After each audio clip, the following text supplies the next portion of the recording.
Tonight, we begin with the strange world of weird medieval rules.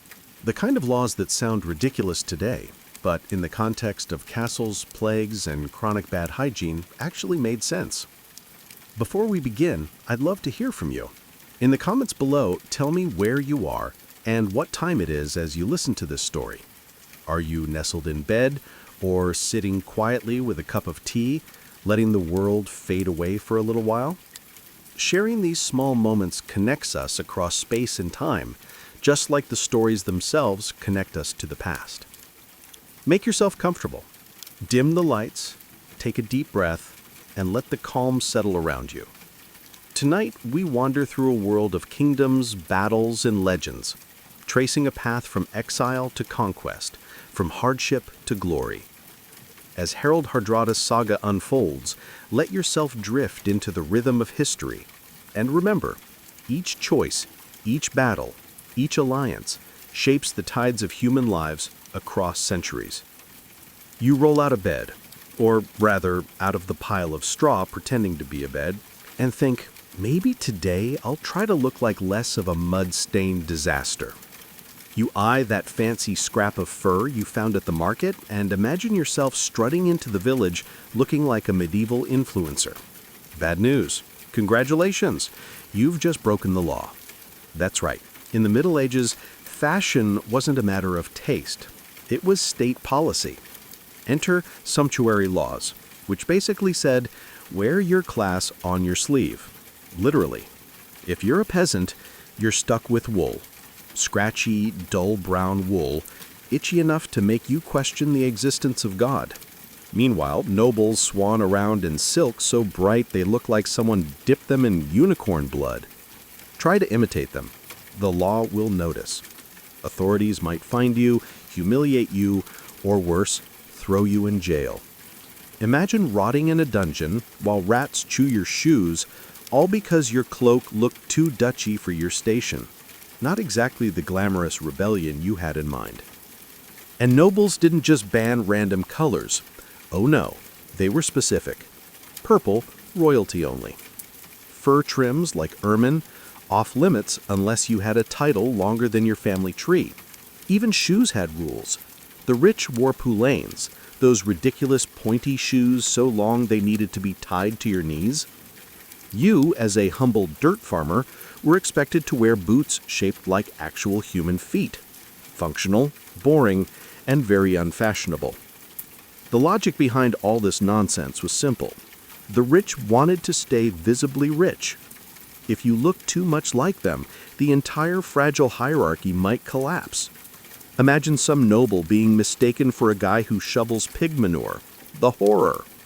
Of course, there was also an economic angle. Nobles didn't want peasants wasting money on silk scarves when they could be spending it on rent, taxes, and maybe the occasional bribe to keep breathing. Looking good was basically theft. Theft of noble dignity. So, you slip into your mandatory sackcloth chic and shuffle into the daylight looking exactly as miserable as the law intended. Because in the Middle Ages, your greatest crime wasn't rebellion, heresy, or theft. It was daring to look fabulous while standing ankle-deep in mud. It's evening. You're sitting by the hearth, enjoying the one moment of warmth you'll get all day, when suddenly the town bell clangs. No, it's not calling you to dinner. It's the medieval version of your landlord telling you to stop having fun. The curfew bell. Curfew comes from the French couvre-feu, literally, cover your fire. At the sound of that bell, you're expected to smother your hearth, snuff your candles, and basically plunge your life into darkness. Not because the authorities wanted you well rested, no. It's because your entire town is made of wood, straw, and pure flammability. One idiot leaving his candle burning could turn the whole place into a flaming inferno before midnight. So the rule makes sense in theory, but in practice, it means you're left stumbling around in your hut in the dark, tripping over chickens and stepping into suspicious puddles you really hope are just water. Forget reading, not that you can. Forget sewing or working late, unless you enjoy stabbing yourself in the hand with a needle by candlelight. Nightlife, as far as you're concerned, doesn't exist. Of course, the wealthy didn't exactly follow the same rules. Nobles had stone houses and servants to make sure they didn't burn down their castles so they could keep their fires going. But you're stuck with enforced bedtime courtesy of the bell tower. And if you get caught ignoring it, the fine will cost you more than a week's wages. The bell wasn't just about fire safety either. Darkness kept people indoors, which meant fewer drunks stumbling around, stabbing each other, and fewer thieves lurking in alleys. Think of it as the medieval government saying, "We can't stop crime, but we can at least make sure you're too scared to leave your house after dark." So there you are, lying on your straw mattress, wide awake, listening to rats gnaw on the beams and neighbors snoring through thin wooden walls. All because someone decided the safest way to run a town was to treat every resident like a 6-year-old at bedtime. It's not glamorous, but the curfew bell probably saved countless towns from going up in smoke. Still, when you blow out your candle tonight, just remember the rule exists not because you're irresponsible, but because someone else definitely is. You wake up hungry. You've been fantasizing about roasted pork all morning, maybe even a slab of beef if you're really lucky. You walk into the kitchen, well, the one-room hut you share with your family, and reality smacks you in the face. It's Friday, which means no meat again. Welcome to medieval dietary law, courtesy of the Church. Nearly half the calendar was off limits for meat. Fridays, Lent, Advent, countless feast days dedicated to saints you've never heard of. It all adds up to more fish than you ever wanted to see. Forget bacon, it's salted herring again.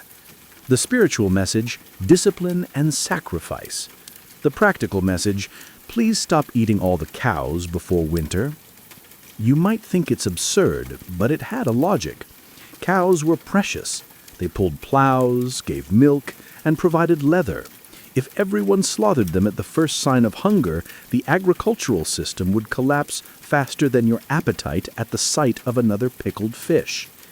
These rules stretched food supplies, boosted the fishing industry, and kept some semblance of order in a world one bad harvest away from famine. Still, that doesn't make it fun. Imagine trudging home after 12 hours in the fields, only to find a plate of dried fish glaring at you like it knows you're disappointed. The rich had it slightly better. They had access to sturgeon or eels, or elaborate almond-based fake meat dishes. You, meanwhile, were stuck gnawing on a bony carp that tasted like mud. Of course, people cheated. Smugglers sold contraband meat on fasting days, and plenty of peasants quietly roasted a chicken behind closed doors. But if you got caught, let's just say the Lord didn't see you as resourceful. The irony is that these dietary restrictions shaped entire economies. Towns thrived on fishing, monasteries made fortunes on preserved fish, and fasting days gave cooks a reason to get creative with grains, vegetables, and legumes. So while you're chewing on your 47th plate of salted herring, just remember you're not suffering for nothing. You're propping up medieval Europe's version of food security. Still, no rule in history has ever made fish taste like bacon. And that's the real tragedy. You're starving. Your family is starving. The cabbage stew you've been eating all week tastes like sadness in liquid form. Then you spot it. A plump rabbit hopping merrily through the woods, practically begging to be roasted. Perfect. Right. Wrong. That rabbit belongs to your lord. Everything belongs to your lord. The trees, the deer, the boar, and yes, even that smug little rabbit. Welcome to medieval hunting law, where catching dinner without permission could make you a criminal. The forests weren't public land. They were the medieval version of a private game reserve, and your local noble wasn't about to share. He didn't care that you were chewing on turnips like a desperate goat. He wanted venison at his feast, and you weren't invited. So, if you dared to snare that rabbit, you were poaching, a crime taken about as seriously as murder. Punishments varied, but none were pleasant. Best case, a fine you couldn't possibly pay. Worst case, a hand chopped off. Really bad case, execution. Imagine being hanged for the medieval equivalent of stealing a chicken nugget. And the nobles didn't just protect their food out of greed. Hunting rights were a way of showing power. Being able to ride into the forest with hounds and crossbows wasn't just recreation, it was a live-action flex. Meanwhile, you were supposed to clap politely as your betters slaughtered animals you weren't even allowed to touch. Of course, peasants still poached. Hunger is persuasive, and rabbits breed faster than punishment could keep up. Whole villages sometimes banded together for secret hunts, slipping into the woods at night with nets and clubs. The thrill wasn't just in catching food, it was in sticking it to the system, if only for a meal. But if you got caught, let's just say the Lord didn't see you as resourceful.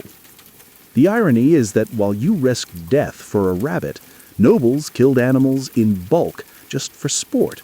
Hundreds of deer could be slaughtered in a single hunt, not because anyone needed that much meat, but because it looked impressive. So you walk home empty-handed, stomach growling, dreaming of roast rabbit you'll never taste. Because in medieval Europe, survival wasn't about skill. It was about remembering that even the wildlife knew its place better than you. You've been accused of stealing a loaf of bread. Did you steal it? Doesn't matter. In the Middle Ages, truth wasn't decided by evidence or witnesses. It was decided by God. And God apparently moonlighted as a game show host. Welcome to the trial by ordeal. Justice with the subtlety of a sledgehammer. The logic was simple. If you were innocent, God would protect you. If you were guilty, he'd let you burn, drown, or bleed. Which sounds fair until you realize that medieval Europe was full of innocent people with terrible luck. Take the ordeal by fire. The judge hands you a red-hot iron bar and says, walk 3 paces. You do it, skin sizzling like breakfast bacon. Then they bandage your hand and wait 3 days. If it heals nicely, congratulations, you're innocent.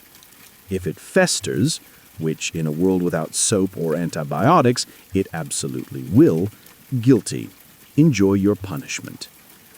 Or maybe you get the ordeal by water. They tie you up and toss you into a pond. Sink, innocent, though you're now at the bottom of the river. Float, guilty.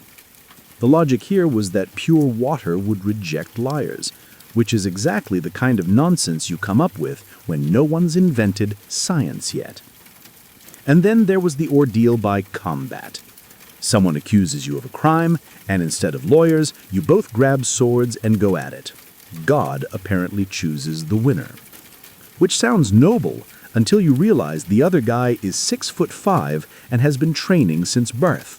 While you've been hoeing potatoes, guess who God favors today?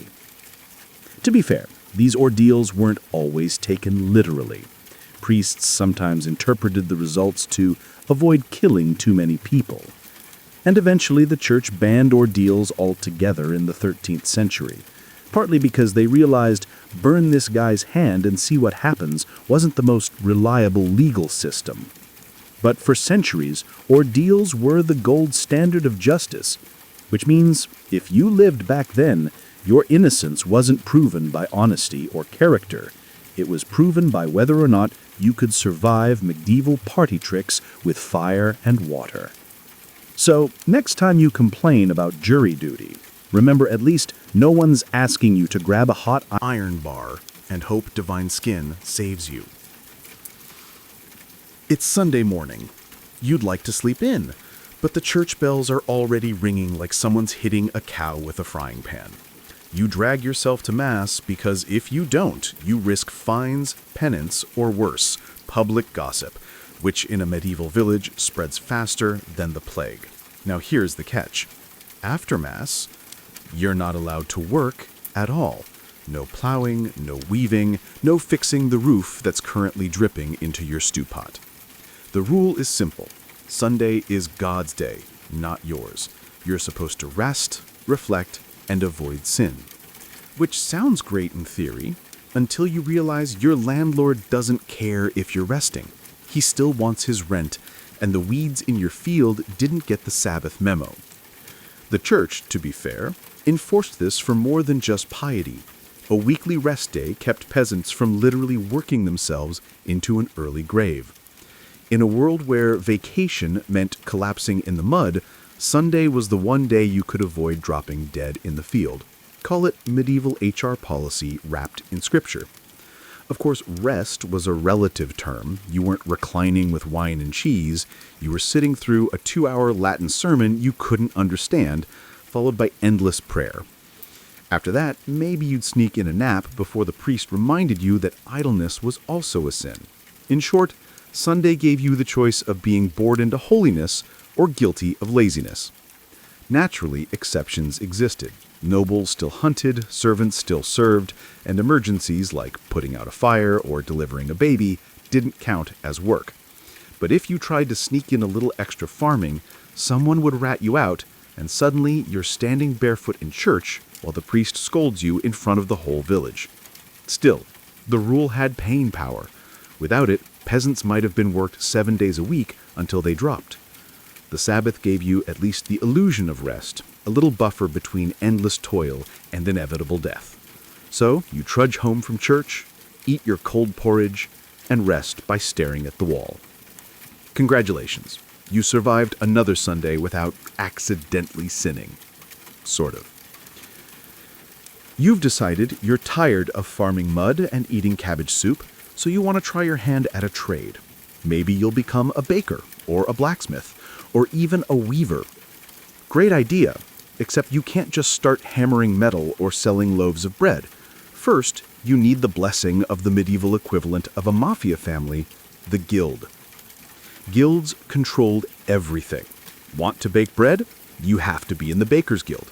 Want to shoe horses? Farrier's Guild. Want to carve wooden spoons? Believe it or not, there was probably a guild for that too. And if you tried to work outside the guild system, you'd be fined, driven out, or occasionally beaten into remembering the rules. Joining wasn't easy. First, you had to spend years as an apprentice, basically working for free in exchange for experience. After that, you'd graduate to journeyman, wandering around trying to earn wages while still under guild rules. Only after producing a masterpiece, literally a perfect example of your craft, could you apply to become a master yourself. And who judged your masterpiece? The other masters in the guild, who had every reason to make sure fewer people joined their little club. Sounds familiar, doesn't it? At first glance, this all feels suffocating. But there were good reasons. Guilds set quality standards so people didn't die from bread made of sawdust or armor that shattered on the first swing. They regulated prices to avoid chaos in the marketplace. They also protected members from competition, which sounds less noble, but was very effective if you were inside the club. For you, the downside was obvious. Without guild membership, you couldn't legally sell your work. You'd end up like that one guy who tried to open a discount bakery and got his oven smashed by guild enforcers.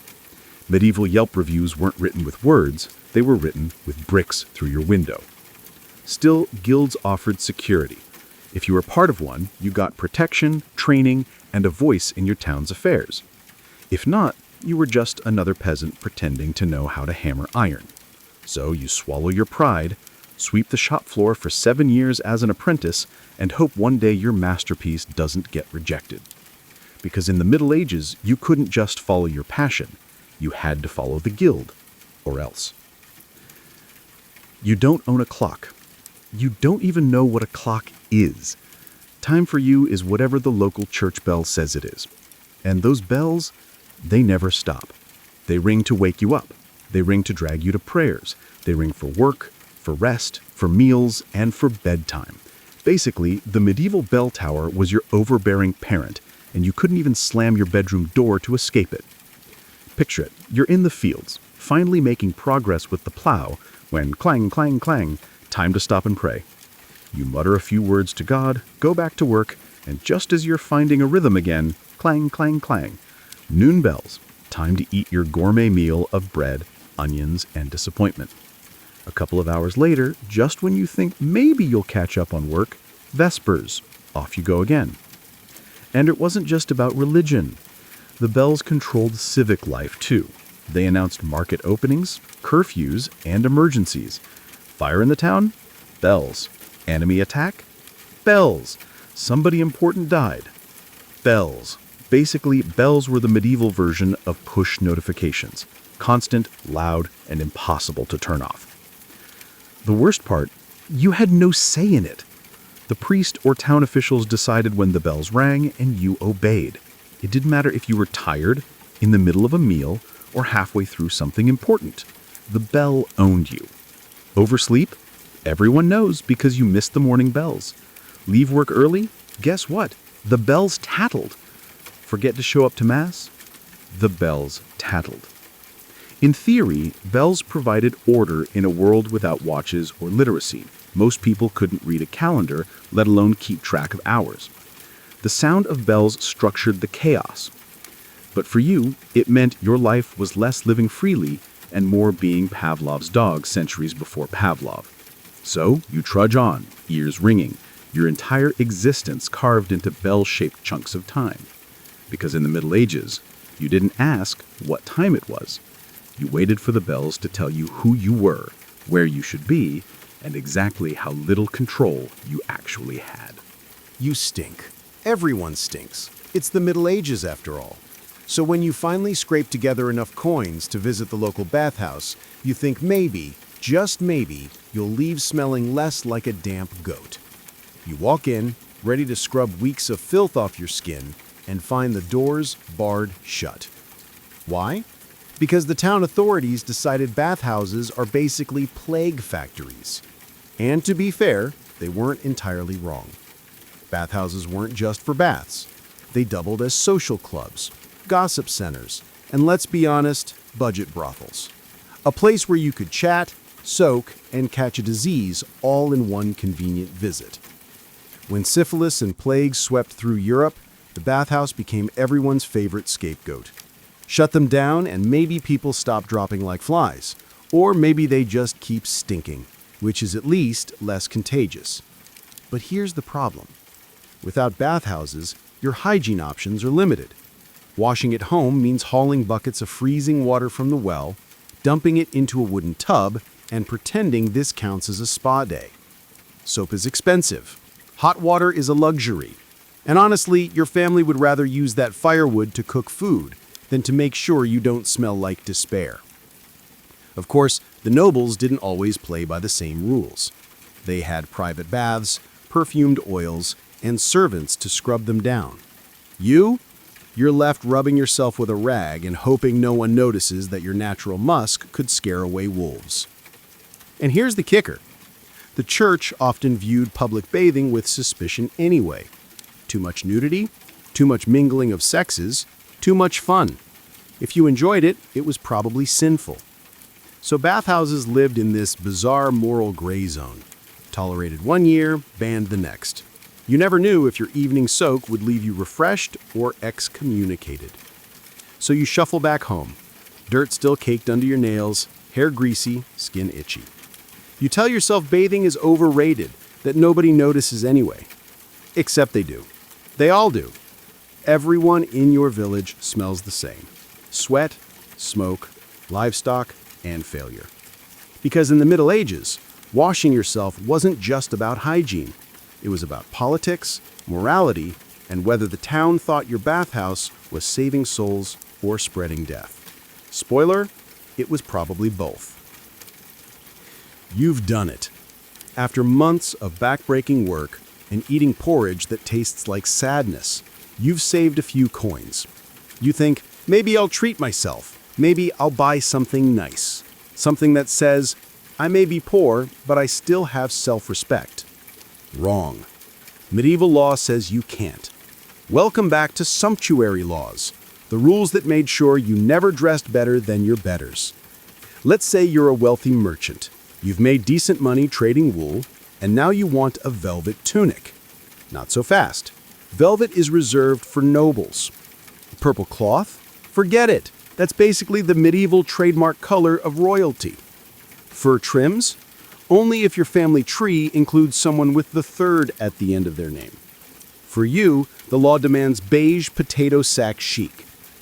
And the enforcement was dead serious. Inspectors actually roamed towns checking hems, fabrics, and colors. If you wore silk without the right pedigree, you'd get fined. Imagine trying to explain that you're in debt because you bought a shirt slightly too shiny. It's fashion policing in its purest form. The logic, of course, was order. If a duke and a merchant both walked into church wearing the same outfit, chaos might ensue. How would anyone know whom to bow to? Nobles couldn't risk being mistaken for commoners, so the law kept the classes visually separated, like medieval color-coded uniforms. And don't think you could sneak around the rules. People tattled. If your neighbor spotted you in a cloak that looked a little too luxurious, they'd rat you out. Not because they cared about the law, but because watching you get humiliated in court was the best entertainment they'd have all month. Meanwhile, the nobles themselves strutted around in outfits so gaudy they needed entire servants just to carry their sleeves. Their shoes curled into points so long they had to be tied to their knees. But you're lucky if you're allowed a belt buckle that doesn't rust. So you put away your dreams of velvet and settle for another wool tunic, blending back into the gray-brown sea of mediocrity that was medieval fashion for the non-elite. Because in this world, clothes didn't just make the man. They reminded him exactly how low he ranked. You're hungry again, which is less of a surprise and more of a permanent state of being. Today you think, maybe I'll splurge on something fancy, a goose, or white bread like the nobles eat. Unfortunately, the medieval rulebook is already laughing at you. Because in this world, even your dinner is a reminder that you're not important. Food was divided by class, and the laws made sure you knew it. Nobles got the good stuff: venison, swan, pheasant, and white bread made from refined flour. You, on the other hand, got barley bread so dense it could double as a weapon. You ate onions, leeks, cabbage, and more cabbage. When in doubt, always more cabbage. Your stew wasn't seasoned with herbs, it was seasoned with despair. White bread was especially humiliating. It wasn't just tastier, it was literally a status symbol. Only the wealthy could afford to waste good flour on fancy loaves, while you were stuck with dark bread that looked and tasted like a doorstop. And if you tried to get around it, say buy a goose on the sly or sneak some venison into your pot, congratulations, you're guilty of eating above your station. Fines, shaming, or worse. The rules weren't only about class snobbery. They also had practical roots. By reserving high-status foods for the elite, society rationed limited resources. If every peasant roasted swans on Sunday, there'd be no swans left for the Duke's feast. And let's be honest, the Duke's feast was always going to matter more than your survival. Of course, this didn't stop peasants from dreaming. Ballads and jokes often poked fun at the idea of a poor man sneaking venison or a roast goose. Food was the fantasy equivalent of winning the lottery. You weren't imagining castles or crowns, just one meal that didn't taste like boiled mud. So you choked down another bowl of thin barley gruel, staring wistfully at the noble's banquet hall across the way. They're tearing into roast peacock while you gnaw on bread hard enough to chip a tooth. Because in medieval Europe, even what you ate was a law-enforced reminder that your place in the world was firmly at the bottom of the table. You cough once in the marketplace. Bad move. Suddenly, every set of eyes is on you like you've just confessed to witchcraft. Welcome to plague season, where one sneeze can get your entire neighborhood shut down. In the Middle Ages, quarantine wasn't optional. If someone in your house got sick, the authorities would happily lock your door from the outside and nail a cross on it so the whole town knew you were basically a walking biohazard. You didn't leave until everyone inside was either cured or buried. Fresh air? Forget it. The rule was, better one dead family than a dead village. Comfort was non-existent. Markets closed, inns closed, weddings, fairs, and festivals gone. Basically everything that made life slightly less miserable was outlawed. The logic was sound. Keep people apart, and maybe they stop spreading death like it's free samples at a fair. But for you, it meant starvation, isolation, and lots of awkward conversations with your family in one cramped room. If you were unlucky enough to be a gravedigger, things got even worse. The authorities forced you to work day and night, hauling corpses, digging trenches, and trying not to catch the very thing you were burying. Refuse, and you'd be punished like a criminal, except you'd probably die anyway. Career options were bleak. And let's not forget the travel bans. Whole towns locked their gates to outsiders. Strangers were treated with suspicion, merchants were turned away, and if you did manage to sneak in, you were greeted with pitchforks instead of hospitality. Tourism in plague years wasn't exactly thriving. Of course, these rules had their moments of medieval brilliance. Some cities actually reduced death tolls by enforcing strict quarantine. Others just panicked, shut everything down, and hoped God would notice. Either way, the result was the same. You trapped at home, rationing stale bread and hoping your neighbor's cough didn't drift through the walls. So you sit in your sealed-off house, staring at your family, wondering who's going to start coughing next. The only upside, for once you don't have to go to church. But it's hard to celebrate when the priest is outside marking your door like it's the medieval version of a hazard sticker. Because in the Middle Ages, breaking quarantine didn't just risk your life, it meant risking the whole village. And the whole village was very motivated to make sure you stayed inside permanently if necessary. You finally died. Congrats. The bad news is, even in death, the rules still have you by the throat. You'd think burial would be simple. Dig a hole, drop you in, say a prayer, done. But now, this is the Middle Ages. Your final resting place depends less on your soul and more on your wallet. First problem, consecrated ground. If you want to be buried in the churchyard, you need money. Fees for a proper grave, fees for the priest, fees for candles. If you can't pay, your body might get shoved into a mass grave outside the walls with a nice scenic view of the local garbage heap. Hope you like the smell of rotting cabbage, because you'll be sharing eternity with it. Second problem, space. Cemeteries filled up fast, and when they ran out of room, the gravediggers didn't exactly expand the real estate. They just dug you up after a few years, tossed your bones in a charnel pit, bone pit, and recycled your plot. Yes, even in death, you got evicted. Nothing says rest in peace like being stacked like firewood in the corner of a bone house. Third problem, rules about how you died. Suicide? Forget consecrated ground. Executed for a crime, your corpse might end up hanging on display or buried at a crossroads so your restless soul wouldn't bother decent people. Die of plague? Straight into the nearest trench, quicklime sprinkled on top. No ceremony, no dignity.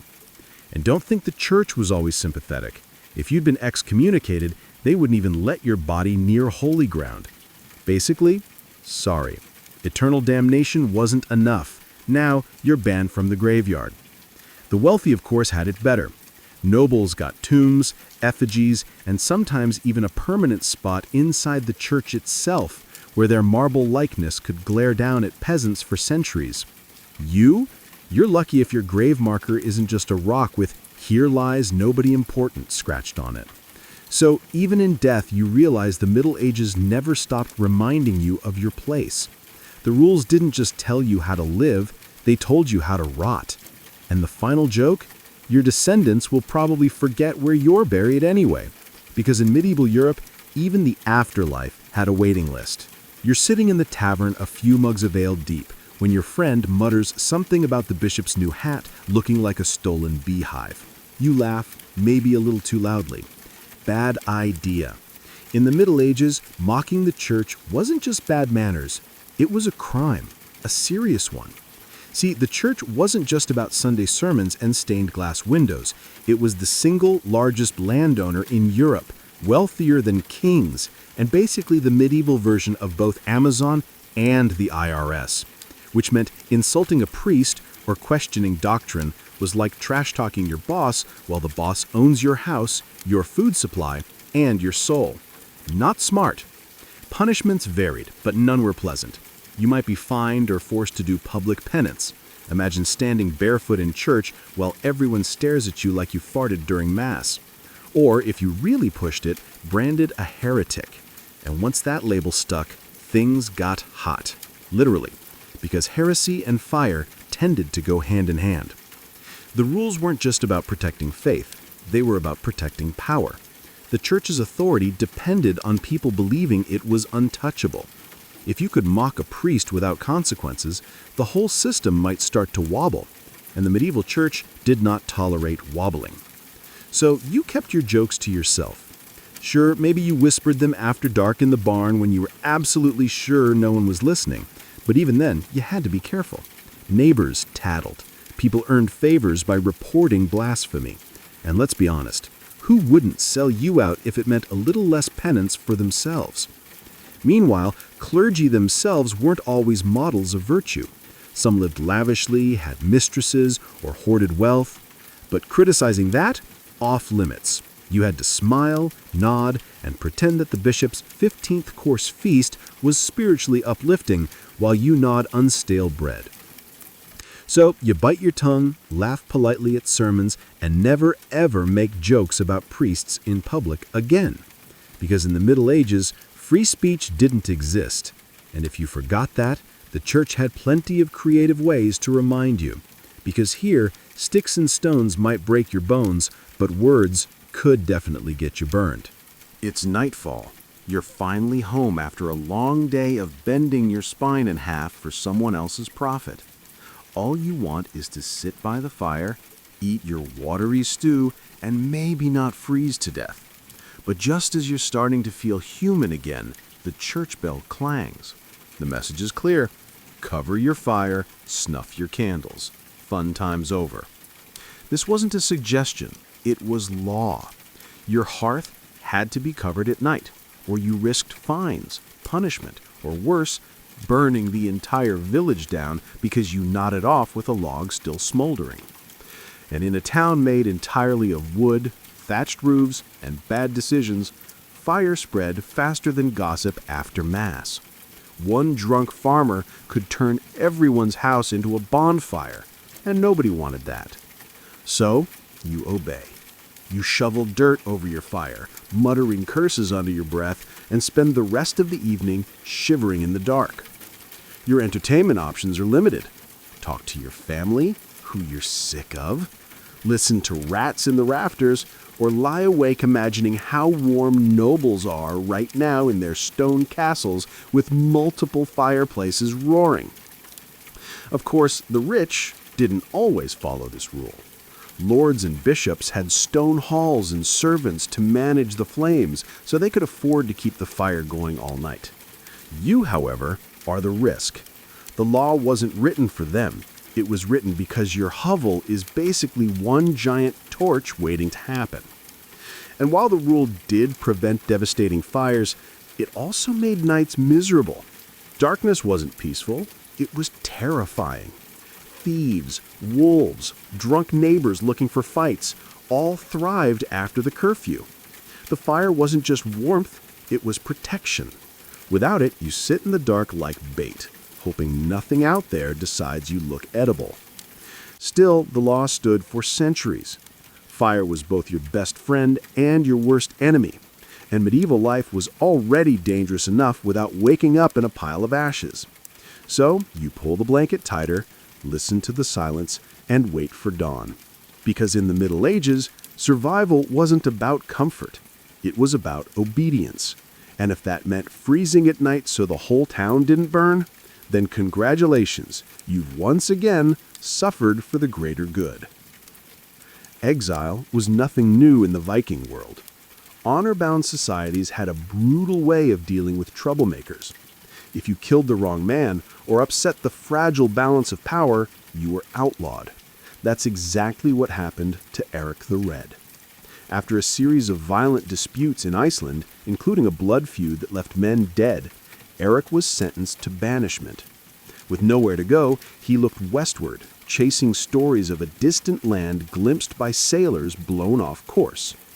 When Eric's ship finally cut through the fog and ice to reach Greenland's coast, it must have seemed more punishment than promise. The horizon was jagged with glaciers.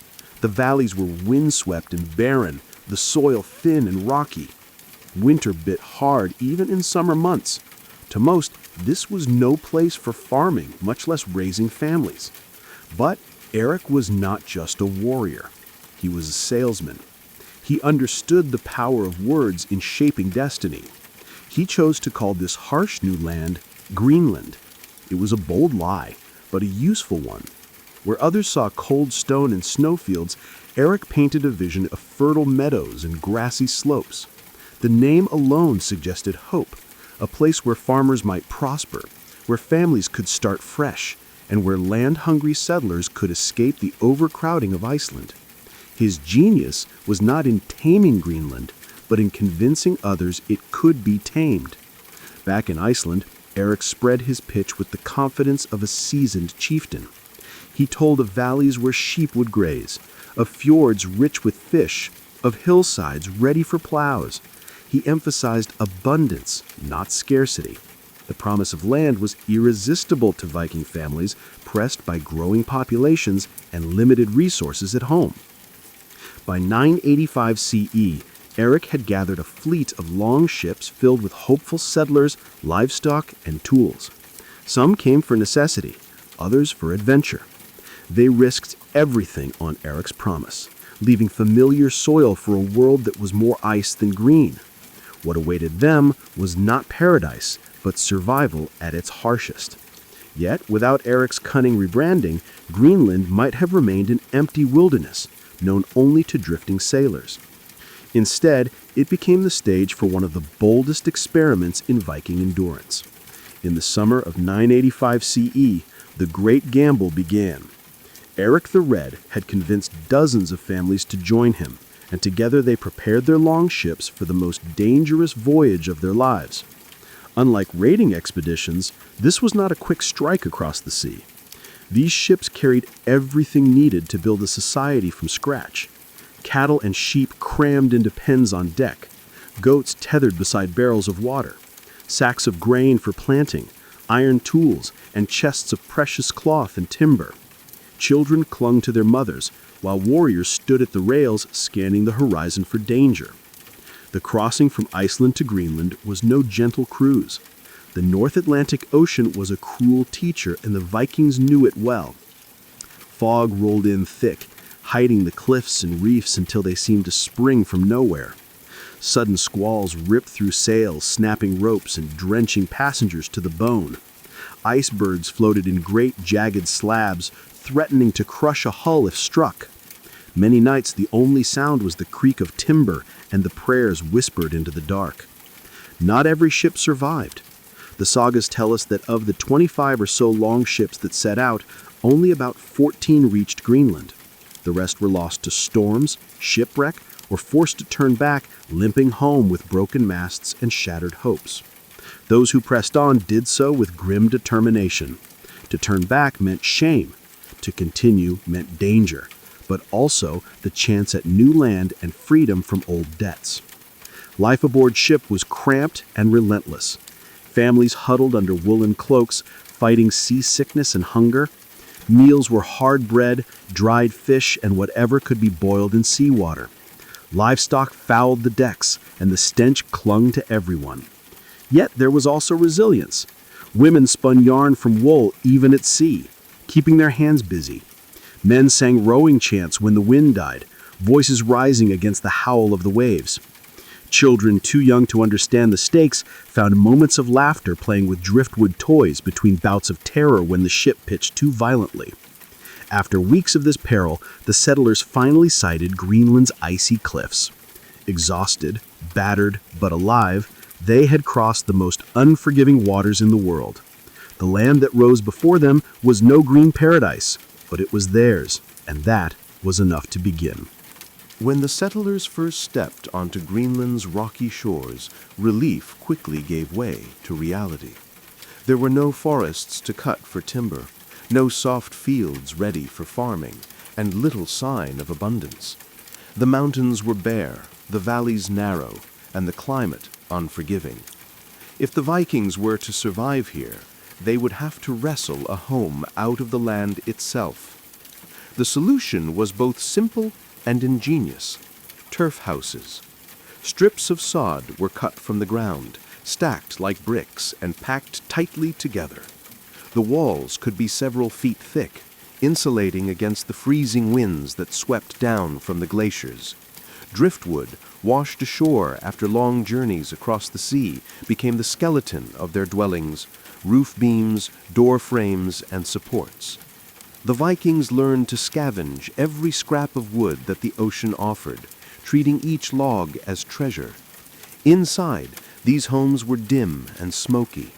The only light came from small openings covered in animal skins, while fires smoldered in stone hearths, filling the rooms with both warmth and choking fumes.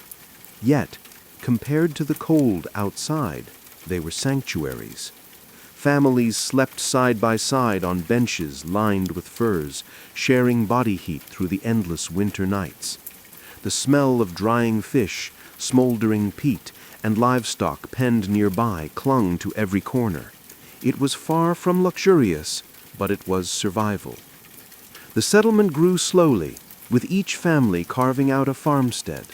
Barns and byres were built into the landscape, sheltering cattle, sheep, and goats through the frost. Fences were woven from driftwood or stone, enclosing precious pastures where animals grazed during the short summer. The communal effort bound the settlers together.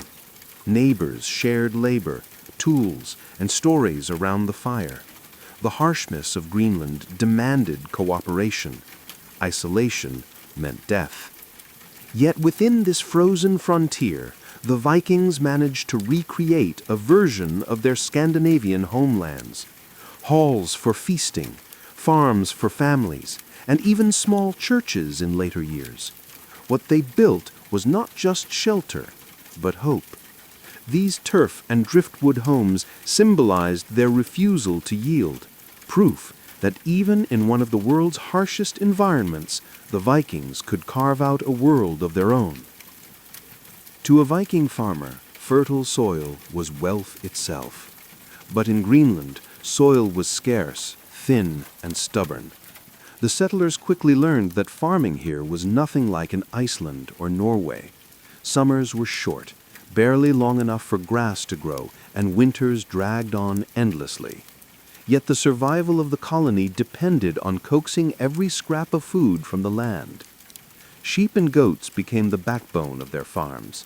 They could graze on the tough grasses that clung to the valleys and provided wool, milk, and eventually meat. Cattle were more difficult, prized for their milk and status, but costly to feed during the long winters. Storing hay was an all-consuming task. Families spent summers cutting every blade of grass they could find, drying it and stacking it in barns for the dark months ahead. A shortage of hay meant starvation for animals and people alike. Archaeological evidence shows bones of dogs and even newborn calves butchered during lean years, desperate attempts to stretch food supplies when famine loomed. Survival in Greenland was not just about skill, it was about endurance and luck. Yet farming was more than sustenance. It was identity. The settlers saw themselves as landholders, free farmers in the Norse tradition, tied to their animals and fields.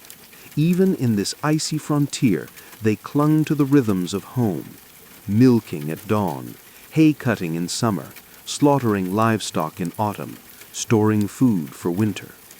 Farming anchored them in a world that constantly threatened to sweep them away. Greenland tested their resolve at every turn. The land gave little, demanded much, and punished mistakes. But for over 4 centuries, Viking families held on, proving that even at the edge of the known world, the farmer's way of life could endure, at least for a time. For Viking children in Greenland, life began in the shadows of turf houses and under the gaze of a community fighting for survival. Unlike in the bustling markets of Norway or the farms of Iceland, childhood here was not about carefree play. It was about learning early, working hard, and enduring a world where death always hovered near. From the moment they could walk, children were given tasks.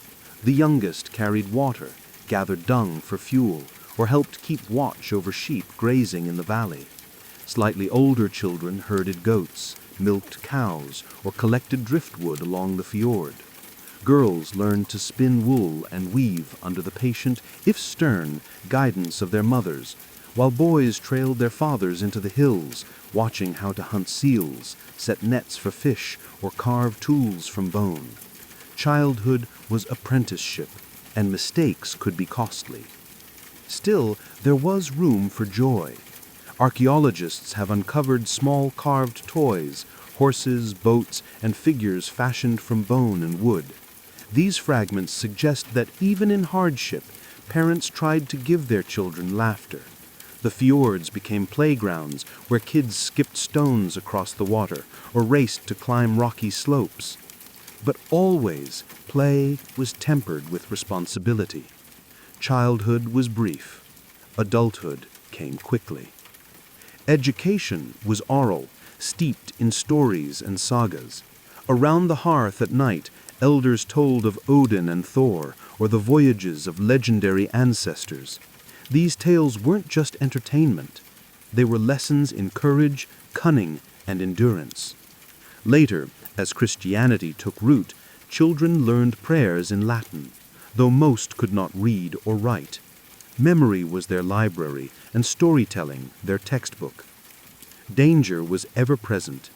Sickness spread easily in cramped turf houses. Winters were brutal, and famine sometimes claimed the youngest first. Graves of children, some as young as a few months old, have been found near the settlements, their short lives a reminder of how fragile survival was. Yet, families kept having children, not only for love, but for necessity. More hands meant more help, and more help meant a greater chance the household would endure. In Greenland, a child's laughter could pierce the monotony of hardship, but behind every smile lay the sobering truth that they were being prepared for a life of constant struggle. From birth, they were heirs to the same resilience their parents carried across the sea, resilience that kept the settlement alive for generations.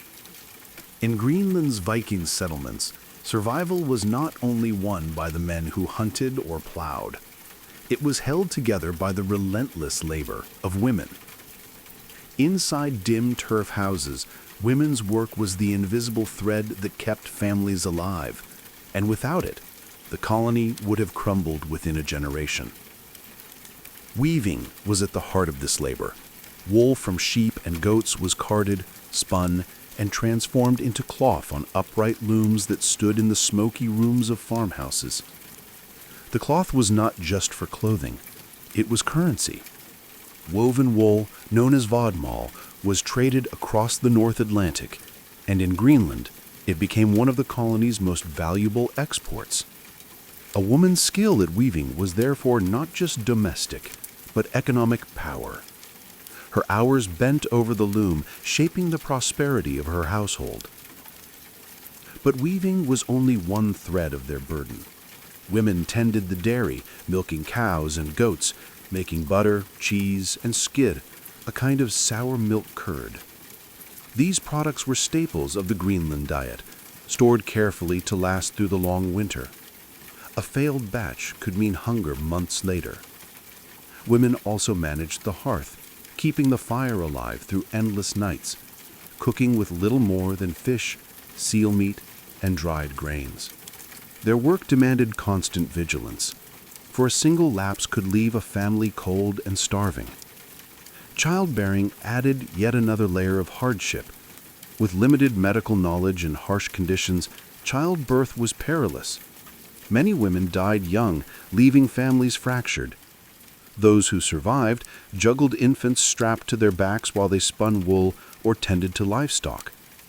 Children were often raised communally, with older daughters helping to care for their younger siblings, further entwining women's roles with the survival of the whole community. Women were also keepers of memory. In the evenings when fires burned low, they recited sagas, prayers, and ancestral tales. As Christianity spread, women maintained devotional practices, teaching children their first prayers and organizing family rituals around feast days. They became both spiritual anchors and cultural preservers, ensuring that Norse identity endured even on the icy margins of the known world. Though their names rarely appear in sagas, Greenland's Viking women were the colony's backbone. Their weaving clothed the settlers, their dairy filled the larders, their labor raised the walls of every household. In silence and smoke, they forged the fabric of life itself, proving that survival in Greenland was as much a woman's triumph as a man's. Even at the edge of the world, faith traveled with the settlers. When Eric the Red's people arrived in Greenland, most were still bound to the Old Norse gods. Odin, the all-seeing, Thor, the thunderer, Freya of fertility and love. Sacrifices, charms, and sagas tied them to a spiritual world that had guided their ancestors for centuries. Yet, by the time the colony matured, Christianity had spread across Scandinavia, and its influence reached Greenland's fjords as well. The shift was dramatic. Eric himself resisted conversion, stubbornly loyal to the old gods. But his wife, Theohildid, embraced Christianity with zeal. She insisted on building a small church near their farm at Brattahalid, despite Eric's protests. The sagas tell us that Eric refused to enter it, dismissing the new faith as weakness. Still, Theohildid's chapel became a gathering point, the first Christian church in Greenland. From that modest turf-walled structure, Christianity began to take root. By the early 12th century, the colony had bishops, priests, and stone churches, most famously the great cathedral at Gardar. Its remains still stand today, thick stone walls rising above the grass, silent testimony to faith in a land where survival itself was a daily battle. Religion brought more than ritual. It tied Greenland to the wider world. Bishops in Norway sent priests, and Greenlanders sent back walrus ivory, furs, and hides to pay tithes and keep their spiritual lifeline alive. Faith also reshaped daily life. Pagan feasts were replaced or reinterpreted through Christian holidays. Children were baptized, marriages blessed, and the dead buried in consecrated ground. Even in this harsh frontier, settlers wanted to be part of the universal Christian community, to know their souls were connected to those in Norway, Iceland, and beyond. Yet traces of the old ways lingered. Amulets shaped like Thor's hammer have been found alongside crosses, suggesting that many Greenlanders hedged their bets, carrying both traditions into the uncertain future. In such a perilous land, it made sense to call on every possible power, old and new. Faith gave Greenland settlers something beyond survival. It gave them meaning. To bow their heads in prayer within turf churches while winds howled outside was to insist that life here was not merely endurance, but part of a divine order. Their faith did not melt the ice or soften the soil, but it gave them the courage to face both. Greenland may have felt like the edge of the world, but the Vikings who lived there were never entirely cut off. From the beginning, survival depended on maintaining ties with Iceland and Norway. The settlers could produce wool, dairy, and hides, but they lacked many essentials: iron for tools, timber for building, and luxury goods that reinforced status. To bridge the gap, they turned to trade, creating lifelines across the storm-tossed North Atlantic. Walrus ivory was Greenland's most prized export.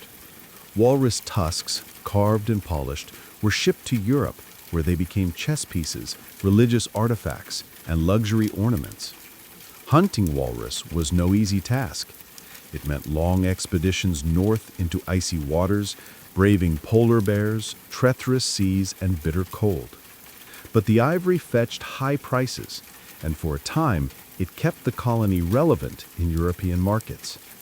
Alongside ivory came furs, sealskins, and even rope made from walrus hide, all commodities that tethered Greenland to the wider medieval economy. In exchange, ships brought grain, iron, wood, and goods that could not be produced locally. Priests and bishops traveled back and forth, ensuring the colony's spiritual connection to the church. Letters and rumors carried news of kings, crusades, and wars that felt impossibly distant, yet still shaped Greenland's fate. Each ship that arrived in the fjords was both a relief and a reminder. They were not forgotten, but they were far away. Yet isolation always loomed. Years could pass without a single ship from Europe. Storms, politics, or simple neglect could silence Greenland's link to the outside world. During these gaps, settlers had to stretch dwindling supplies, repair broken tools with bone or stone, and improvise where trade would once have saved them. The psychological weight of this uncertainty was immense. Every summer, families scanned the horizon for sails, hoping, praying that a ship would appear.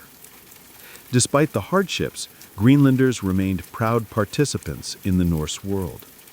They told stories of Leif Erikson sailing even further west toward lands of forests and game.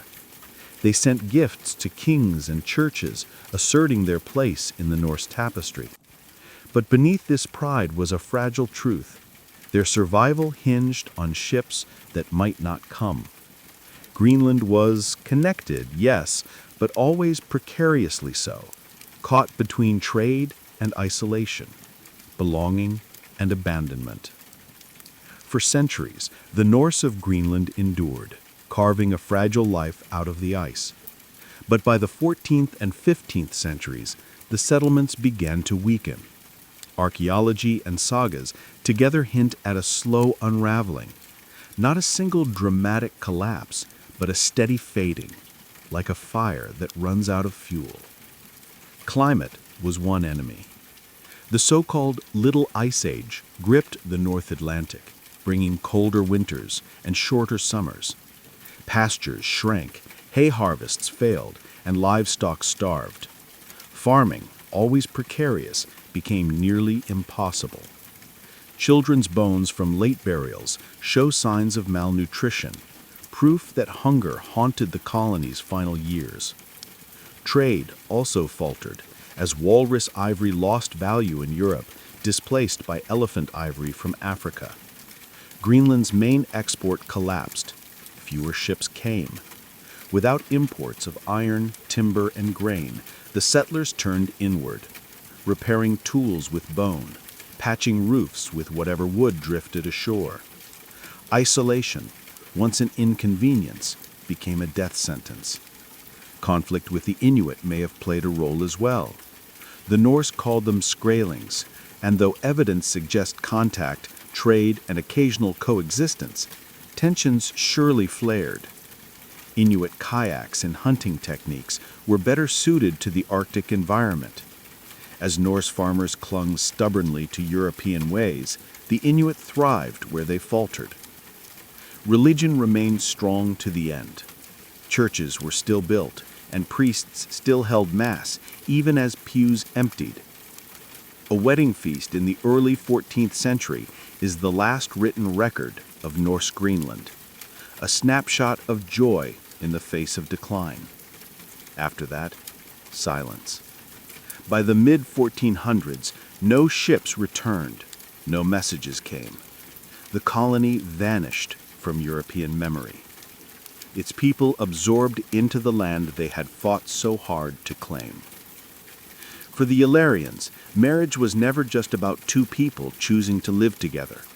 It was the binding of bloodlines, the cementing of clan alliances, and sometimes the avoidance of conflict.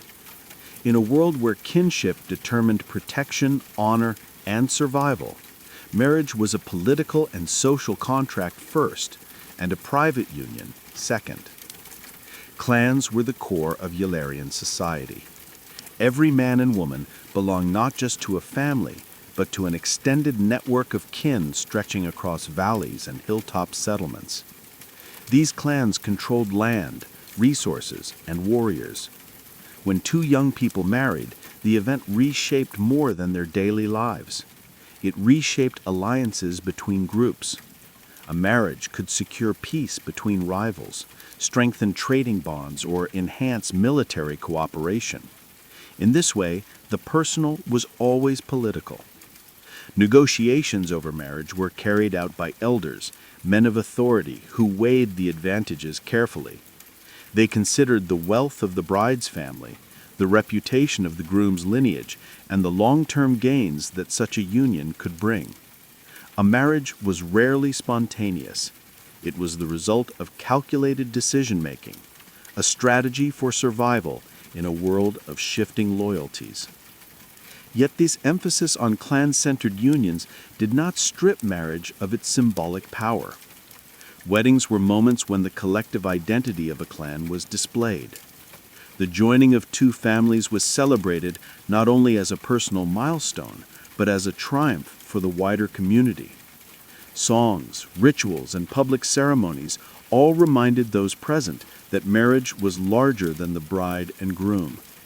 It was a new link in the chain of kinship that bound the Yrians together. For the individuals involved, this clan-centered view of marriage could be both a blessing and a burden. A bride might be given to a family she barely knew, her duty tied to her father's promises. A groom might find his marriage shaped more by alliances than by affection. Still, within these unions, bonds could grow stronger over time, forged by shared labor, children, and the constant reminder that their marriage carried the weight of entire clans. In Yrian society, then, to marry was to step into the web of collective destiny. The ceremony may have joined two people, but the consequences reached far wider, echoing across kin groups, alliances, and generations. In Yrian culture, marriage was rarely a matter of personal choice. It was arranged, negotiated, and carefully managed by the elders of the clan. Fathers, uncles, and respected male leaders were the architects of these unions, sitting together to weigh the potential benefits and obligations of every match. For them, the happiness of the bride and groom was secondary to the prosperity, safety, and influence of their families. The process could be long and deliberate. Elders considered lineage, wealth, land rights, and even past rivalries. If one clan had a history of feuds with another, a marriage could heal wounds and create a bond stronger than any treaty. If a family needed to solidify its standing, marrying into a wealthier or more respected clan was a way to elevate status. For warrior families, unions could ensure military support in times of conflict. In every case, marriage was a calculated step in the chess game of survival. For the bride and groom, this often meant little say in their own futures. Young women especially were subject to the decisions of their fathers, who sought the most advantageous union. A bride could be promised to a man she barely knew. Her marriage ranged when she was still a child. Grooms, too, were bound by the choices of their elders. While a young man might dream of a certain match, duty usually overruled desire. Yet arranged marriages were not without their benefits. In a world where clans faced constant threats from rival tribes, foreign invaders, and even natural hardships, arranged unions gave stability. A young couple entering marriage did so with the full support of two extended kin groups. Their farms would be better supplied, their children more secure, and their disputes mediated by a wider network of family alliances. The rituals surrounding arranged marriages reinforced this collective nature. The negotiations were not held in secrecy, but often in public gatherings where agreements were witnessed and celebrated by the community. This visibility made the marriage not just a personal union, but a communal contract. Everyone present was reminded that marriage was a tool for shaping the destiny of the clan as a whole. In this way, arranged marriages were less about stifling individual choice and more about ensuring collective survival. They embodied the Yrian worldview that the strength of the clan came first, and personal lives existed within that greater framework. No Yrian marriage was complete without the exchange of wealth, most often in the form of a dowry. The dowry was not just a gift from the bride's family. It was a statement of honor, stability, and the seriousness of the alliance. In a society where land, livestock, and weapons marked status, the dowry became both a practical resource and a powerful symbol. For the bride's family, providing a dowry was a way to prove their strength and generosity. A wealthy family might send her into marriage with sheep, goats, or even a prized horse, along with woven textiles, tools, and household goods. The more impressive the dowry, the greater the respect the clan commanded.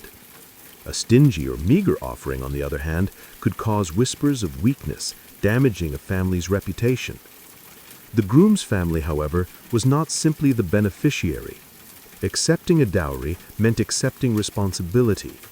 It was a pledge to treat the bride well, to uphold the alliance, and to maintain the trust that the transaction represented. In some regions, there is evidence of bride price traditions as well, gifts flowing in the opposite direction, from the groom's kin to the bride's family. This exchange reinforced the idea that marriage was not a purchase, but a mutual investment, binding two clans together in obligation and expectation.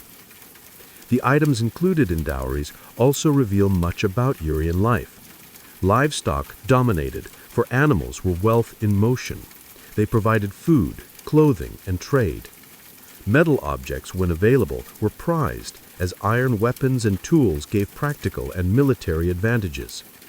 Women's dowries often included woven garments, blankets, and jewelry, not only tokens of beauty, but also proof of the bride's skill and industriousness.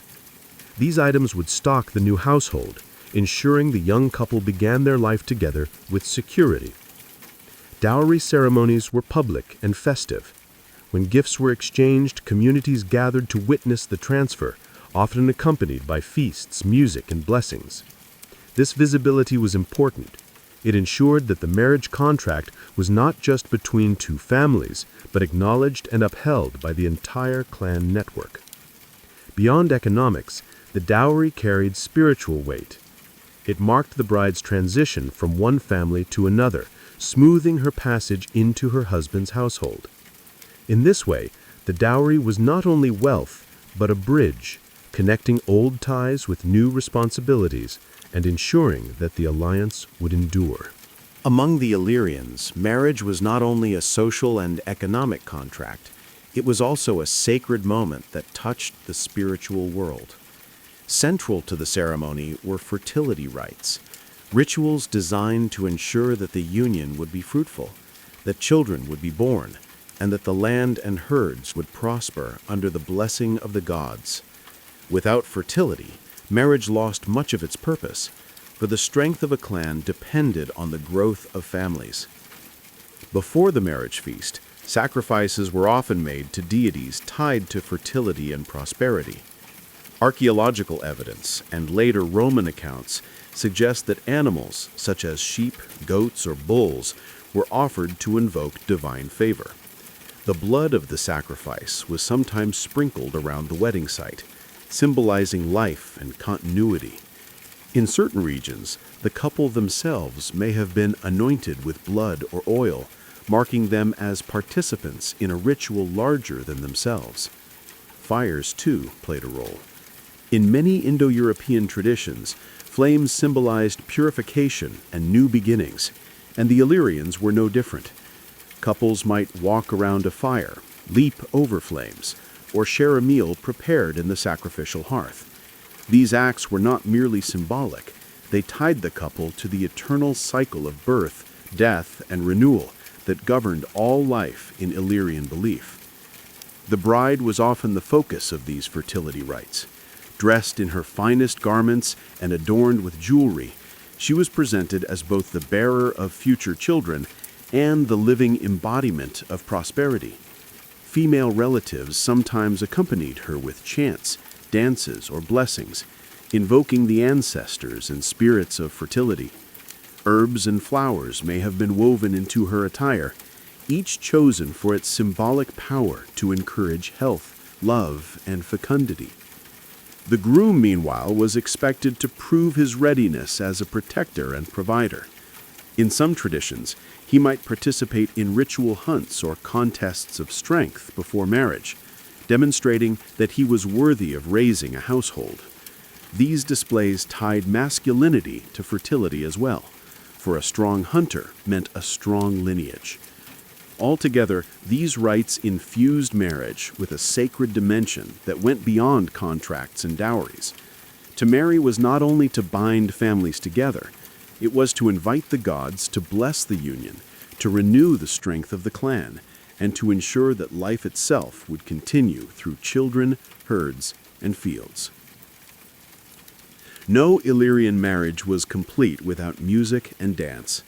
Once the dowries were exchanged and the rituals performed, the serious business of alliance turned into a public display of joy. For the clans, this was more than entertainment. It was a chance to celebrate survival, kinship, and the continuity of their people. Music carried the rhythm of the feast. Simple instruments such as flutes, horns, and stringed lyres set the tone, while drums and rattles drove the beat. Songs often recounted heroic deeds, legendary ancestors, or the blessings of the gods. At weddings, verses were improvised to praise the bride's beauty, the groom's strength, and the union of their families. These verses reinforced the purpose of the gathering, to bind the living community together while honoring the voices of the past. Dance was equally central. Men and women alike joined in circular dances, hand in hand, moving to the rhythm of drums. Circles represented unity, endlessness, and the eternal cycles of life and death. Some dances were slow and solemn, mirroring the dignity of the occasion. Others were wild and energetic, symbolizing fertility, vitality, and the strength of the new household. Youths sometimes performed competitive dances, showing agility and endurance, while elders moved with measured grace, reminding all of the wisdom that guided the clan. The feasting that accompanied these performances was lavish, at least by Illyrian standards. Roasted meat from sacrificial animals was shared among all, with the choice cuts reserved for the bride, groom, and leading elders. Wine, mead, or fermented drinks flowed freely, loosening tongues and fueling songs late into the night. Food was not merely nourishment, but part of the ritual. Eating together was an act of solidarity, a sign that the whole community stood behind the new marriage. At times, the festivities could last for days, drawing in not just immediate kin, but neighboring clans as well. These moments were more than private affairs. They were opportunities to reinforce alliances, settle disputes, and remind everyone of the bonds that connected them. Laughter, dancing, and song helped smooth tensions, ensuring that even rival families could share in the joy of the occasion. In this way, Illyrian wedding celebrations were not frivolous diversions. They were affirmations of life and continuity, where music, dance, and feasting transformed the obligations of marriage into communal joy. Through rhythm, movement, and shared food, the people of the Highlands declared, "This union is not just for two, but for us all." For the Illyrians, marriage was not only a social and economic alliance, it was a sacred act requiring the blessings of the gods. And blessings in their world were rarely free.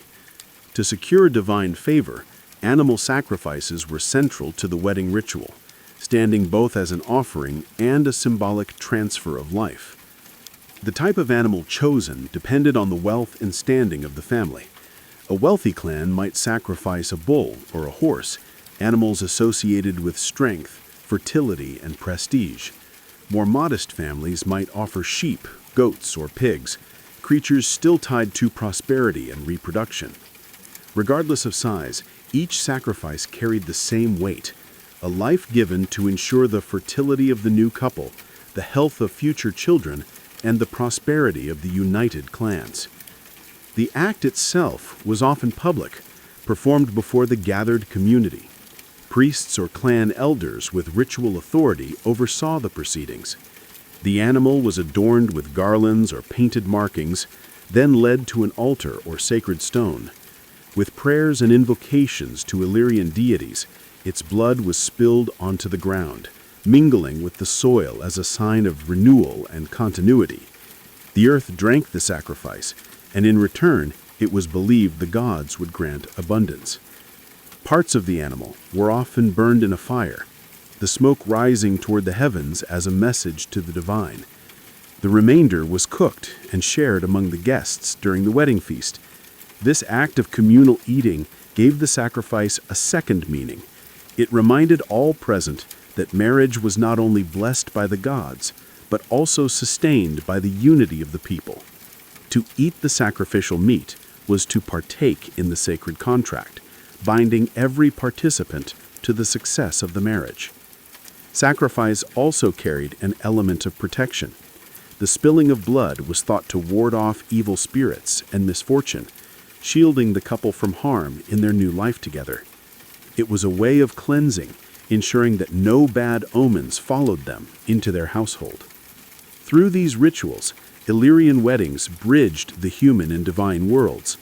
Sacrifices gave weight to promises, reminding everyone that marriage was more than a social bond. It was a sacred covenant, upheld by gods, ancestors, and the blood of offerings poured into the earth.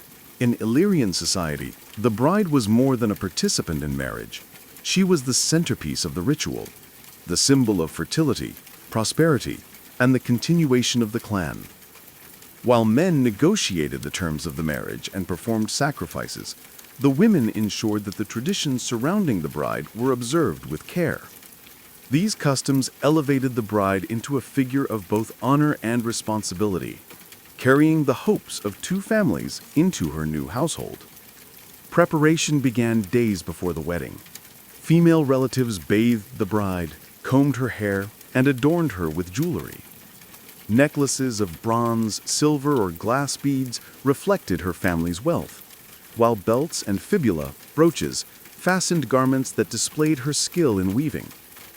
Some items were heirlooms passed down through generations, linking her to the women who came before. This dressing was not just beautification, it was a rite of transformation, marking her passage from maiden to wife. Symbolic rituals surrounded her departure from her natal household. In some traditions, she may have been veiled, representing both modesty and the mystery of her new role. Women sang laments, bittersweet songs mourning the bride's separation from her family, while blessing her future. These chants underscored the reality that marriage meant leaving one world behind to enter another. The journey to the groom's house was itself a ritual. Often accompanied by relatives, the bride was led in procession, sometimes on horseback, sometimes on foot, through the community. Along the way, neighbors blessed her with gifts of food, drink, or tokens meant to ward off misfortune. This public passage transformed her from daughter to wife, before the eyes of all, ensuring her transition was witnessed and legitimized. Once at the groom's home, additional rituals reinforced her new identity. She might circle the hearth, symbolizing her entry into the spiritual heart of the household. Bread, milk, or honey could be offered to her as omens of abundance. In some cases, she lit a new fire in the home, carrying forward the symbolism of continuity and fertility. Despite her limited voice in the arrangement of her marriage, the rituals centered on the bride affirmed her vital role. She was not merely moving between families.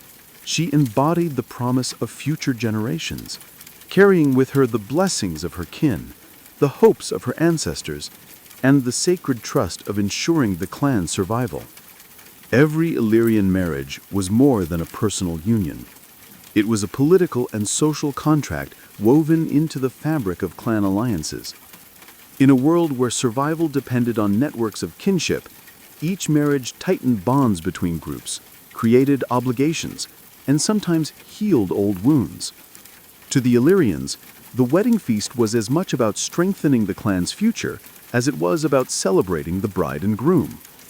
Alliances formed through marriage were practical tools of diplomacy.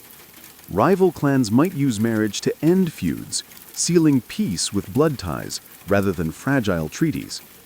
A son marrying into a rival household meant that both sides now had shared grandchildren, and killing kin was a line few were willing to cross. In other cases, clans sought partners not for peace, but for power, binding themselves to wealthy neighbors, skilled warriors, or families with broad trade connections. The obligations of these alliances ran deep. Families were expected to support one another in times of famine, conflict, or raiding. A man might call on his wife's clan for reinforcements in war, or for food if crops failed. Similarly, a woman could appeal to her natal family for protection if mistreated, creating a system of checks that ensured some balance of power. This network of obligations meant that marriage ties could ripple across whole regions, shaping Illyrian politics in subtle but lasting ways. Marriage also reinforced social hierarchy. The most prestigious unions were between powerful clans, often accompanied by lavish dowries and grand feasts. Lesser families benefited indirectly, as alliances trickled down, influencing trade disputes and local leadership. In this way, marriage mapped the social order, displaying who held influence and who sought to rise higher. Communal participation made these alliances tangible. When a wedding was celebrated, the entire community witnessed the new bond. Songs praised not just the bride and groom, but the unity of clans. Guests who feasted together became part of the covenant, reminded that their fortunes were now intertwined. In essence, marriage was the glue of Illyrian society. It bridged rivalries, bolstered security, and maintained the delicate balance of power among fiercely independent clans. While two young people stood at the center, the real marriage was between entire lineages, their shared destiny binding them far more tightly than any written contract ever could. Though the Illyrians eventually faded from history, absorbed into the Roman world, and later overshadowed by new cultures, echoes of their marriage traditions lingered long after their tribal societies dissolved. These customs, rooted in clan loyalty, fertility rites, and communal celebration, left an imprint on the social fabric of the Balkans, where kinship and marriage continued to be understood as more than private unions. One enduring legacy was the centrality of the clan.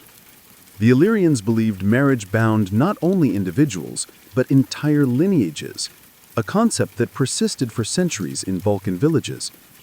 Even into medieval and early modern times, marriages were arranged with an eye towards strengthening alliances and securing protection, much as the Illyrians once did. The idea that one family's honor was tied to the alliances of another continued to shape negotiations and expectations around marriage. Their fertility rituals, too, echoed across generations. Though the blood sacrifices of bulls and goats eventually gave way to Christian blessings, the symbolism of fire, food, and abundance remained. Lighting the hearth in a new home, blessing bread and wine for newlyweds, or circling a fire during festivals can all be seen as distant reflections of Illyrian practices that once bound people to the gods of nature and fertility. The communal aspect of Illyrian weddings, the music, dances, and feasts, also proved remarkably resilient. Traditional circle dances performed at weddings across the Balkans even today recall the ancient symbolism of unity and continuity. The role of song, improvising verses to honor the bride and groom, also survived, adapting to new languages and faiths, but preserving the same function, to publicly affirm marriage as a celebration for all, not just for two. Perhaps the most telling legacy lies in the balance between duty and personal choice. For the Illyrians, arranged marriages ensured stability, And while modern cultures have shifted towards individual preference, traces of this collective mindset linger. Even now, in some rural traditions, elders play a strong role in approving or guiding unions, echoing the ancient belief that marriage is too important to be left entirely to youthful desire. In the end, Illyrian marriage traditions reveal a people who understood that survival rested on bonds between men and women, between families, between clans, and between humans and the divine. Though the Illyrians themselves vanished from history's stage, the patterns they wove through marriage survived, carried forward in rituals, symbols, and the enduring human need to find unity in the face of life's uncertainties. Harald Hardrada, the Boy King's Folly. Harald Sigurdsson, the man who would later be remembered as Hardrada, the Hard Ruler, entered the world in 1015 at a time when Norway was caught between chaos and kingship. He was born into the powerful house of Sigurd Sur, a minor king in the fertile region of Ringerike. His mother, Åsta Gudbrandsdottir, was already well known in Norway's political circles, having been the mother of Olaf Haraldsson, the future Saint Olaf and King of Norway. That connection placed young Harald in the heart of dynastic ambition from the very start. Norway at this time was no peaceful kingdom. The land was a patchwork of chieftains, rival kings, and foreign interests, with Denmark and England both casting long shadows across the North Sea. The Viking Age was still alive with its old spirit of raiding and conquest, but Christianity was beginning to reshape society. Harald grew up at the crossroads of these traditions, hearing stories of gods and sagas while watching priests and bishops establish the new faith in his homeland. It was a childhood steeped in both sword and sermon. What made Harald stand out even in his youth was his sheer physicality and fierce determination. Later sagas describe him as unusually tall, perhaps over 6 feet, towering above most men of his time, with piercing eyes and a commanding presence. By the time he was a teenager, it was said he was restless, bold, and already skilled with weapons. His half-brother, Olaf, ambitious to secure Norway under one crown, became both an inspiration and a protector. Yet Harald's childhood was far from safe. To grow up in a royal household in 11th century Norway meant living under constant threat. Alliances shifted like tides, and enemies were never far away. For Harald, this environment fostered resilience and ambition. He was not destined to live quietly on his father's lands. He was shaped to fight, to lead, and to carve out a place in a violent world. In Harald's birth, we see the emergence of a figure who embodied the last great wave of Viking ambition.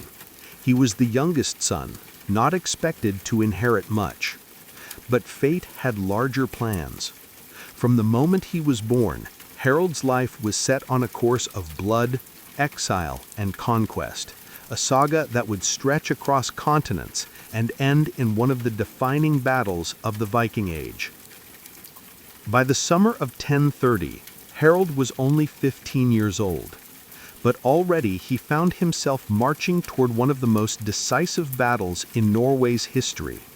His half-brother, Olaf Haraldsson, had been ousted from the throne by a coalition of Norwegian chieftains allied with the powerful Danish king Canute the Great. Olaf, determined to reclaim his crown, gathered loyalists for a desperate campaign to retake Norway. Among them was young Harald, eager to prove himself in battle. The armies met at Stiklestad, a rural valley that would forever be etched into legend. On one side stood Olaf and his faithful warriors. On the other, an overwhelming force of rebels supported by Denmark, eager to see Olaf fall for once and for all. The odds were grim, yet Harald refused to be left behind. Armed with sword and shield, he entered the shield wall alongside hardened veterans, the fate of his brother and perhaps his own destiny hanging in the balance. The battle was brutal and chaotic. Olaf fought valiantly, but was struck down during the melee. His death later remembered as martyrdom for Christianity in Norway. Harald, though barely more than a boy, fought fiercely at his brother's side until he too was struck with grievous wounds. Cut and bleeding, he fell amid the carnage, but unlike Olaf, he survived. His survival, however, meant exile. With Olaf dead and the rebellion victorious, Harald could not remain in Norway. If captured, he would likely have been executed. Instead, he fled eastward with a handful of loyal companions, leaving behind his homeland and family. The Battle of Stiklestad was both a crushing defeat and a strange beginning for Harald. It robbed him of his brother, his home, and his immediate future in Norway. Yet it also propelled him onto the world stage. Forced into exile, he would wander farther than almost any Viking before him, to Kiev, Constantinople, Sicily, and beyond, carrying with him the scars of Stiklestad and the burning ambition to one day return as more than just a survivor.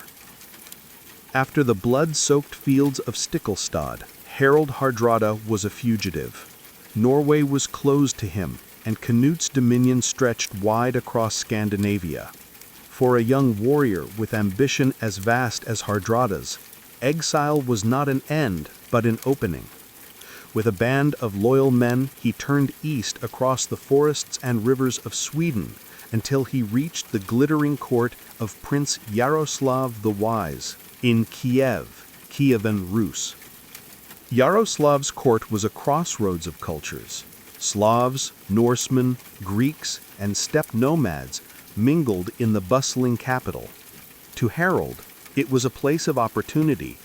He offered his sword to Yaroslav and soon gained a place among the prince's elite warriors. The sagas describe Harald as bold and commanding, and even in his youth, his charisma drew men to follow him. Yet Kiev was only a stepping stone. Harald sought adventure, riches, and renown beyond anything Scandinavia could offer. From Kiev, he traveled south to the great empire of Byzantium. Arriving in Constantinople, Miklagard, the great city, as the Norse called it, Harald entered the service of the Varangian Guard, the emperor's elite corps of foreign warriors.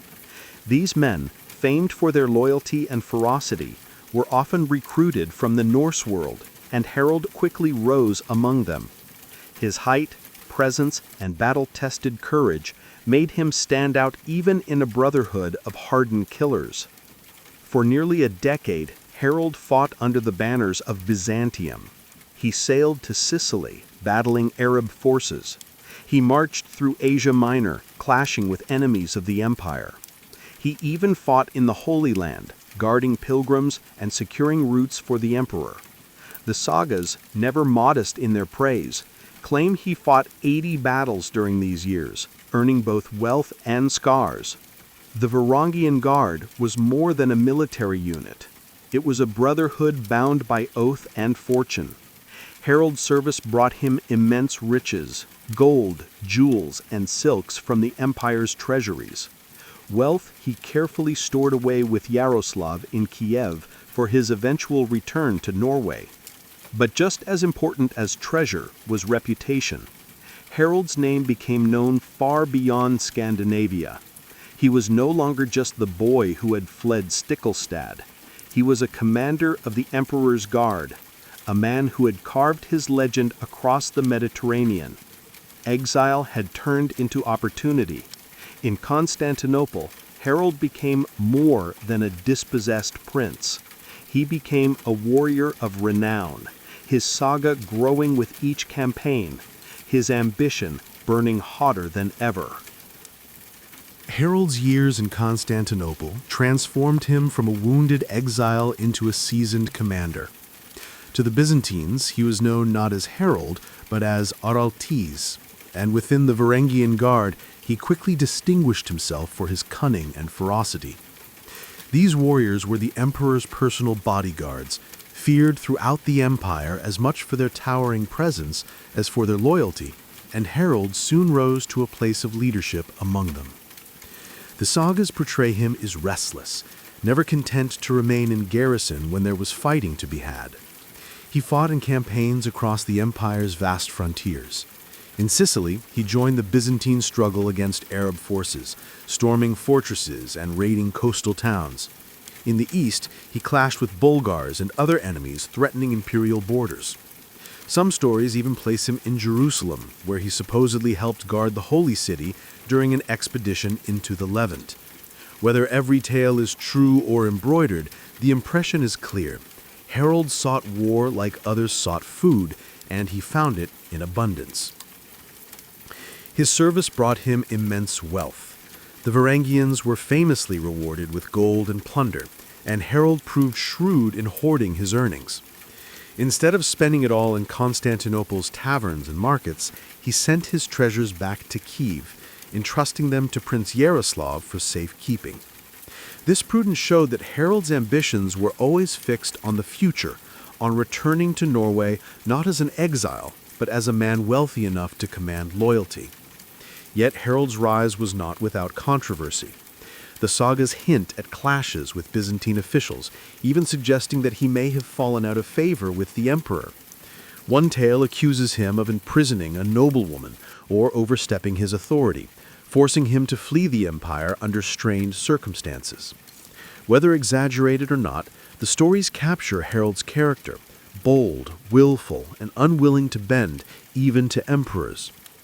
By the time he left Constantinople around 1042, Harald was no longer the boy who had limped from Stiklestad. He had become a hardened commander, a man who had seen the wealth of empires and tested himself against the strongest foes of his age. Gold filled his coffers, scars lined his body, and ambition drove his heart. The exile had been tempered in fire, and now Harald Hardrada was ready to reclaim his destiny. By the early 1040s, Harald Hardrada had everything a Viking prince could want: gold, renown, and battle-forged authority. What he lacked was the one thing he had been chasing since his youth: a throne. With the wealth he had carefully stored in Kiev and the prestige of his Byzantine campaigns, Harald returned to the north, determined to carve out his rightful place in Scandinavia. His first stop was Kiev, where he reclaimed the treasures he had entrusted to Prince Yaroslav the Wise. But his ties to Yaroslav went deeper than gold. During his years abroad, Harald had married Yaroslav's daughter, Elis, cementing a powerful alliance with the Kievan court. With his wife and riches at his side, Harald sailed back toward Norway, ready to challenge the political order that had excluded him for more than a decade. At this time, Norway was under the rule of King Magnus the Good, the illegitimate son of Harald's half-brother, Saint Olaf. Magnus was respected and capable, but Harald saw an opportunity. He claimed his share of the kingdom as Olaf's surviving brother, leveraging both bloodline and the immense wealth he had brought home. Magnus could not ignore Harald's challenge, especially since Harald had also gathered support in Denmark and Sweden. The confrontation did not end in bloodshed, however. Instead, the two men agreed to share the throne, ruling Norway as co-kings. It was an uneasy arrangement, full of rivalry and suspicion. Harald, older and far more experienced, was impatient with Magnus's authority, while Magnus, wary of Harald's ambition, kept a careful watch on his uncle. Yet this compromise allowed Harald to re-establish himself in Norway without plunging the kingdom into outright civil war. When Magnus died suddenly in 1047, Harald became the sole king of Norway. At last, after years of exile, mercenary service, and restless ambition, the throne he had sought since Stiklestad was his. But Harald was not content with Norway alone. Almost immediately, he turned his gaze outward, to Denmark, to England, to anywhere his sword and cunning might expand his power. Harald Hardrada had returned home, not as a fugitive, but as a ruler. Yet, true to his nature, he would not stop at simply holding Norway. For Harald, kingship was only the beginning of a saga that would soon stretch across northern Europe and eventually bring him face to face with destiny on an English battlefield. Harald Hardrada was never satisfied with simply being king of Norway. From the moment he secured the throne in 1047, he turned his attention to Denmark, a kingdom with which Norway had long been locked in rivalry. To Harald, ruling Norway was not enough. He wanted the full legacy of his Viking forefathers, the North Sea Empire that once bound Denmark, Norway, and even England together under one crown. His adversary was King Svein Estridis, a cunning and resilient ruler. For nearly 2 decades, the two kings waged an exhausting struggle, raiding, countering, and battling for supremacy across the seas. Harald's fleet struck the Danish coastlines relentlessly, burning villages and terrorizing Svein's subjects in an effort to undermine his support. The sagas describe Harald as merciless in these wars, earning his title Hardrada, the hard ruler. He was a man who ruled through iron will and iron sword, punishing disloyalty and driving his men with ruthless discipline. Yet despite his ferocity, Denmark proved stubborn. Svein always seemed able to recover, rallying his forces and striking back when Harald's fleets withdrew.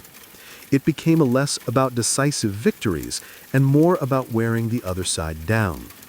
Harald fought fiercely at battles like the one near Nassau in 1062, where Harald's fleet inflicted heavy losses on Svein but failed to destroy him outright. It was a frustrating pattern. Harald won victories on the battlefield, but he could not translate them into political dominance. In 1064, the two finally reached a truce, recognizing each other's rule, ending the destructive stalemate. For Harald, it was a bitter compromise. He had dreamed of uniting Norway and Denmark, but instead he was forced to settle for peace without conquest. Yet Harald's ambition did not cool. If Denmark could not be his, perhaps England could be. Rumors of opportunity across the sea soon caught his ear, and Harald, true to his restless nature, prepared to gamble everything on one final, daring invasion. By the early 1060s, Harald Hardrada had fought in the east, ruled in the north, and challenged Denmark in endless war. Yet his ambitions still burned. When word came that the English throne might be within his grasp, Harald seized upon it as the ultimate prize, a chance to restore the old Viking legacy of England as part of a northern empire. Harald's claim was built on tenuous legal strings, inherited through treaties made between Magnus the Good and Harthacnut of Denmark. Opportunity arose in 1066. King Edward the Confessor of England died without a clear heir, sparking a crisis of succession. Harold Godwinson, the powerful Earl of Wessex, seized the crown, but rivals immediately challenged him. William, Duke of Normandy, claimed Edward had promised him the throne, and Harald Hardrada saw his own chance to press his inherited claim by force. Harold's bid was not made alone. Tostig Godwinson, Harold Godwinson's own estranged brother, had been exiled from England and sought revenge. Tostig allied with Harold, promising support and urging him to invade. For Harold, this was the spark he needed, the chance to unite his warriors, revive Viking glory, and perhaps become the last great conqueror of the age. In the summer of 1066, Harold gathered a massive fleet, some sources claimed nearly 300 ships, and sailed for England. His warriors were hardened veterans, eager for plunder and glory. As the sails caught the wind, Harold must have believed destiny was at last in his hands. England, rich and fertile, awaited him. The saga of Harald Hardrada was about to reach its climax, not in Norway, not in Byzantium, but on English soil. In September of 1066, Harald Hardrada's long ambition turned into action. The invasion began in the north of England. He landed his forces near the rivers and quickly advanced on the city of York. At Fulford on September 20th, 1066, Harold met the forces of the northern earls. The battle was fierce, but Harold's veterans proved unstoppable. His disciplined warriors drove the English back, crushing their resistance. The victory was decisive. York submitted, and the gates of northern England seemed open to him. After decades of war, exile, and ambition, Harold stood on the brink of triumph. Flushed with victory, he began to organize his hold on the north. He was confident enough to send part of his fleet back toward Norway, believing the campaign was nearly won. But fate moved faster than he anticipated.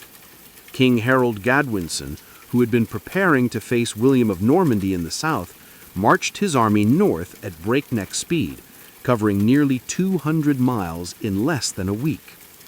Harold caught Harald Hardrada completely off guard. The English king's sudden arrival would force a confrontation neither side could avoid. Hardrada, camped near Stamford Bridge with part of his army, had not even donned full armor when news reached him that Harold Godwinson was closing in. The stage was set for one of the most dramatic clashes in English history.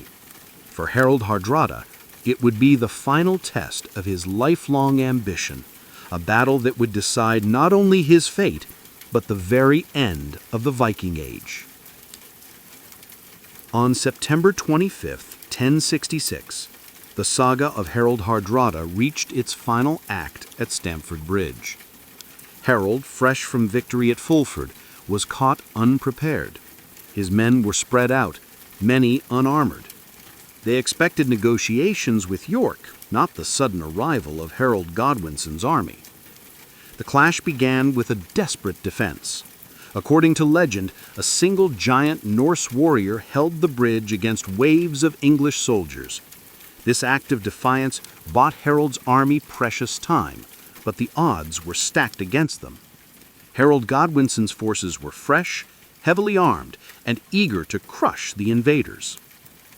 Harold, true to his name, refused to retreat. Tall, fierce, and unmistakable on the battlefield, he led his warriors into the fray with the same relentless courage that had carried him from Norway to Byzantium and beyond. But fate was merciless. In the heat of the battle, an arrow struck him in the throat. The great Viking king collapsed, his voice silenced in the chaos of clashing steel and shouting men. The death of Harald Hardrada shattered Norse morale. His men fought on desperately, but without their leader, the tide turned quickly.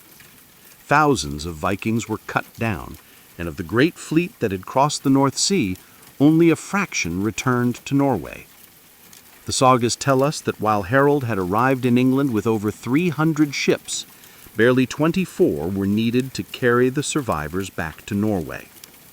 Harold's fall at Stamford Bridge was more than the death of a king. It was the symbolic end of an era. For nearly 3 centuries, Vikings had raided, traded, and ruled across Europe. With Harold's defeat, the age of great Viking adventurers effectively closed. Just weeks later, William of Normandy would win at Hastings, reshaping England forever. But the Viking threat was finished. Thus ended the saga of Harald Hardrada, warrior, exile, mercenary, king, and would-be conqueror of England. His life embodied the restless spirit of the Viking Age, and his death marked its final chapter. After Stamford Bridge, the world of Europe moved on, but Harold's legend, fierce, ambitious, and unyielding, lived on in the sagas that still call him the last great Viking.